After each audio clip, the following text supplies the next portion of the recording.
Voting के दौरान बाएं हाथ की तर्जनी उंगली में क्यों लगाए जाते हैं? ये बात हम सब जानते हैं। ये निशान क्यों लगाए जाते हैं? लेकिन ये निशान बाएं हाथ के तर्जनी उंगली में ही क्यों लगाई जाती, ये शायद ही किसी को मालूम होगा। तो आज हम इस बारे में जानेंगे कि आखिर ऐसा करने के पीछे क्या वजह है। किसी भी चुनाव की वोटिंग के दौरान बाएं हाथ की तर्जनी उंगली में अक्सर स्याही के निशान लगाए जाते हैं। ये बात हम सब जानते हैं, साथ ही ये भी जानते हैं कि ये निशान क्यों लगाए जाते हैं। लेकिन बाएं हाथ के तर्जनी उंगली में ही क्यों लगाई जाती, ये शायद ही किसी को मालूम होगा।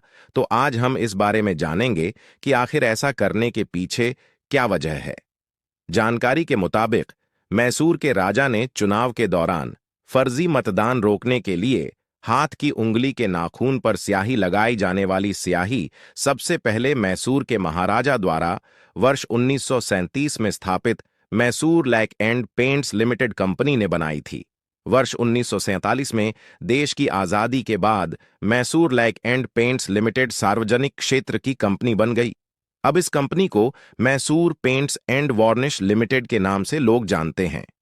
कर्नाटक सरकार की यह कंपनी अब भी देश में होने वाले प्रत्येक चुनाव के लिए स्याही बनाती है और इसका निर्यात भी करती है। पहली बार इस कंपनी का चयन वर्ष 1962 में देश के तीसरे आम चुनाव में किया गया था। इसे national physical laboratory of India के रासायनिक फार्मूले का इस्तेमाल करके बनाया जाता है। बाएं हाथ की उंगली में क्यों लगाते हैं स्याही के निशान?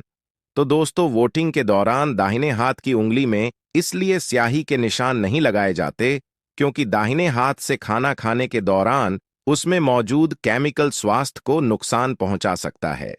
इसलिए हमेशा बाएं हाथ की उंगली में निशान लगाए जाते हैं।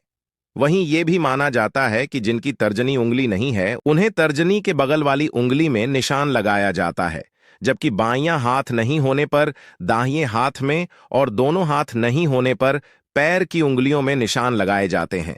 देखने के लिए धन्यवाद। और ये जानकारी आपको कैसी लगी, कृपया कमेंट करके जरूर बताएं और वीडियो को लाइक करें और अधिक अनूठे सामग्री के लिए सब्सक्राइब करना न भूलें।